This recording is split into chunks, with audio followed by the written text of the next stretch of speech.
All right, staying with the Walleye, one of the busiest men in show business, the voice of the fish and the mud hens, Matt Malzak joined us yesterday to give us his thoughts on the series as it now shifts to Fort Wayne and who's playing well. Shane Burschbeck.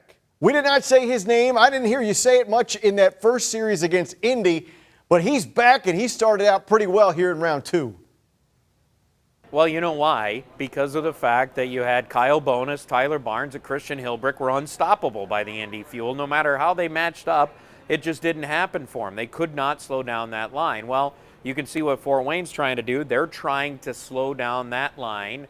And now you're seeing the A.J. Jenks line, whoever's been with them, whether it was Dylan Sadoway on Saturday night or if it was Austin Broussard joining me and Burschbeck on that line, that's the line that's going to have to be really dominant in this series because they are trying to focus on taking away Bonus, Barnes, and Hilbrick. But, yes, good to see Shane Burschbeck get going because, he's a guy who can really contribute. He's the all-time leader in points. He's the all-time leader in assists for Toledo Walleye hockey. He's a dynamic player.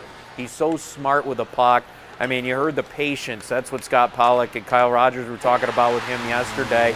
And he goes in the right spot. Going on the road. All right, we know it. We've talked about it. You and I have sat down in this studio and talked about it. 0-3-1 against Fort Wayne at Fort Wayne this year. They've already lost one in the series. I'm just saying.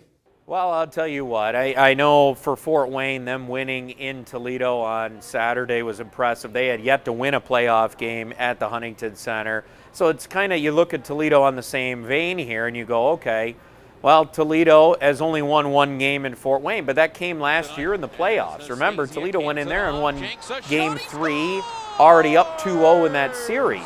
So Toledo, there is a good amount of players on this team that know what it takes to win in Fort Wayne. I mean, it's a tough place to play. We know that. They're very good at home, just like Toledo. That's why, they were so excited to get that split, and that's all they're talking about in Fort Wayne right now is, hey, we managed to get a split out of Toledo. That's what Toledo needs to do here. All you have to do is get one out of 3 games there in Fort Wayne, and win your home games, you still win this series. So they just got to find a way, Eric, to squeak one out in Fort Wayne. They obviously lost one game in a shootout, could have very easily have been a win for Toledo there, so they can do it. They just have to find a way to squeak out that one. Again, the voice of the Walleye, Matt Malzak. He'll join us in a little bit in his other job, calling baseball. But first, want to remind you, Game 3, tomorrow night, 7:30. Coverage starts right here on BCSN. Matt, Kyle Rogers, and me, yes, they're letting me onto the broadcast in Fort Wayne. It all starts at 7:30 live right here on BCSN.